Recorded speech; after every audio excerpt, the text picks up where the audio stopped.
Greetings out there in YouTube land. This is Morris, man, and as always, I thank you guys for coming to my channel. I'm going to entitle this video, because this is a pretty interesting video, The Genius of Al McKay of Earth, Wind & Fire, and the particular song is Love's Holiday.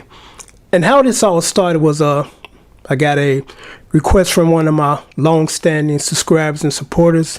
Holla out there to Andre Cotton. Appreciate you, my brother.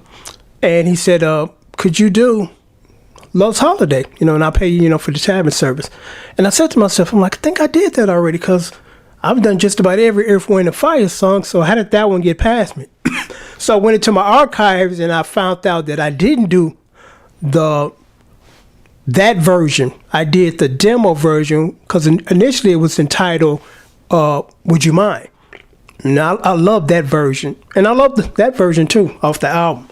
Off the All in All album. Here's the songbook. Actually, it's my favorite Earth, Wind & Fire album. So I said, man, I didn't do that one. And I said, I wonder why. So then when I listened to it, I said, okay, I know why I didn't do it, because there's so much stuff going on guitar-wise.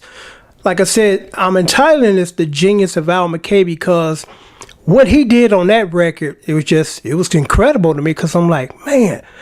So when I listened to it, and I got a pretty good ear, and I can tell based on what I hear, a lot of work went into that guitar parts, or should I plural parts, because it's not just one. And there's at least 3 guitar layers going, because in the initial guitar lick, which kind of makes the song da da da da da da da da da, he's doing at least 2 parts. I think there's sometimes 3 layers going, because I know there's 2. And if I'm not mistaken, it might be octaves of each other. Because sometimes in the studio, you just do an overdub to make it bigger. But this particular song, I'm like, I'm hearing octaves. So, a different in octave. So he's doing probably 2 parts, one with octave and, one main and then the other octave. And then doing the background of he's doing those octave layers, he's playing guitar chords.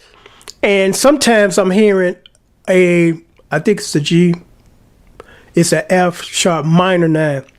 Because according to the sheet music, doing this part is a minor 9. But also, the original guitar lick is doing the F sharp minor 7. So it's a whole lot of guitar stuff going on. I mean, a whole lot. And it's not so incoherent or clustered. It's put together craftily pretty well. I mean, extremely well.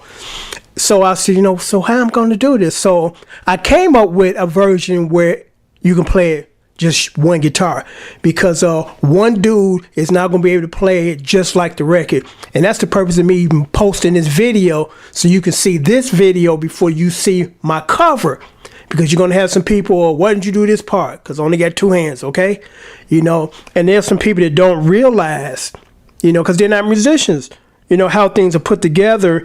And, you got 2 different parts going on. And since they're not musicians, they think that you can play those 2 parts at the same time. It's like, no, it was one guy who did 2 passes, or it was 2 guys doing 2 different parts.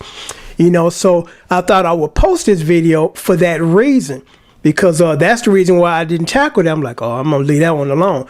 But then, years later, I said, I can put together something that works for one guitar player, because you might be just the only guitar player in the band and you want to play that song.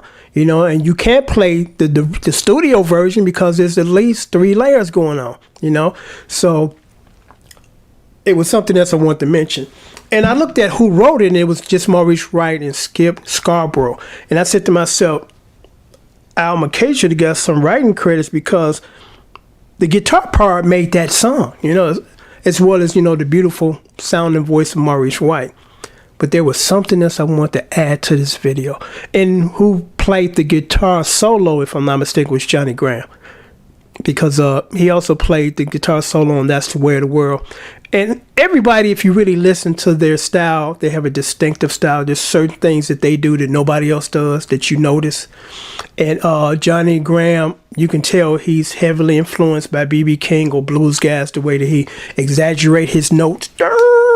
He do a lot of that. And I love Earth, Wind & Fire. I love them all. They're phenomenal to me. So I think that he did the solo, and Al McKay did all the guitar parts, aside from the solo.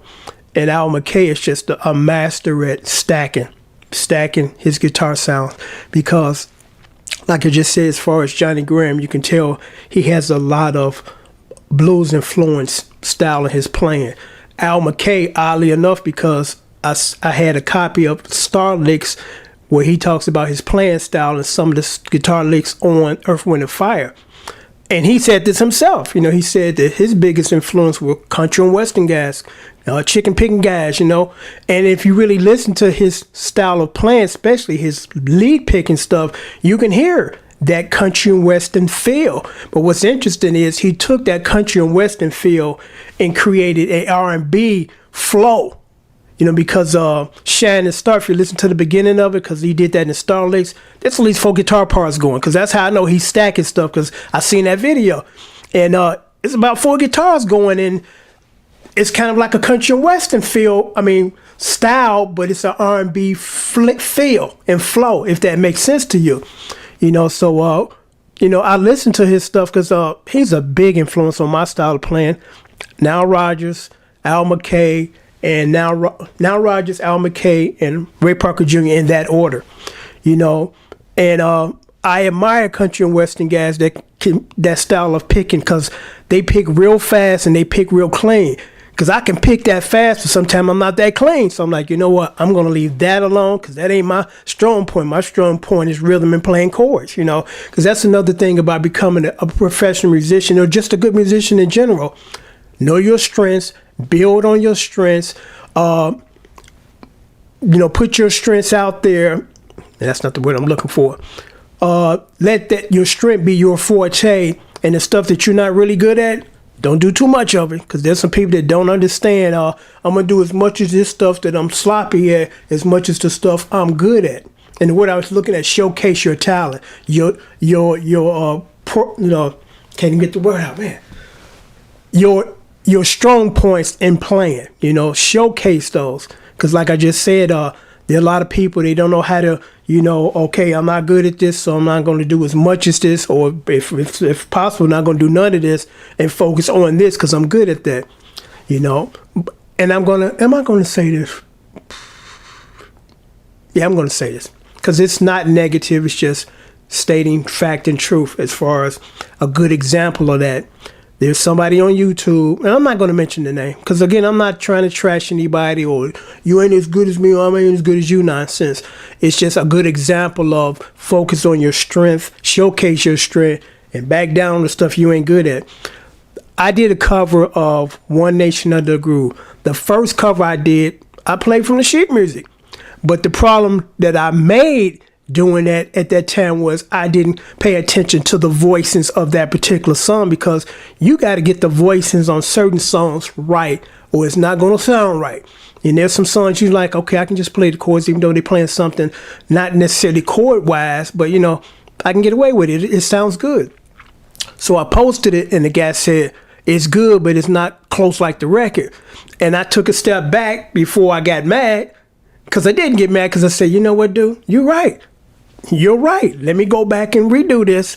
And what I didn't know at that time, and somebody told me this, and I kind of thought it was this, but I wasn't sure. The intro of One Nation Under a Groove are banjos. They're not guitars. Because I'm like, when I first heard it back in the 70s as a teenager, I'm like, those guitars are real bright. And I dubbed it the glass sound, because I'm like, it's so bright. I've never heard guitars that bright. Then I come to find out that they play banjos in the intro. So that's why it's so bright and it sounds so different. So I went back and I did the voicings as close as the record as possible, and I did a good job. And I'm glad that guy kind of, it's like, okay, dude, you did, you played the chorus right, but the voicing, they're not matching. And again, it's just one of those songs you can't really get away with doing it a different way. So there's another guy on YouTube that he specializes in rock. He's a heavy metal dude, and he's extremely good. And he decided he was going to tackle One Nation Under a Groove. And everybody knows the intro is what makes the song. It's like, whoa, those banjos. And he totally omitted that part. He didn't even play it. And then when he went into the song, the rhythm was just not there. He was not locking hard, So I try to stay away from stuff that I know I'm not real good at, because there are some stuff I'm not real good at. Because like I told you, as far as that chicken picking and speeding and without any errors and, being sloppy, I'm not extremely good at that, so I don't do that, you know.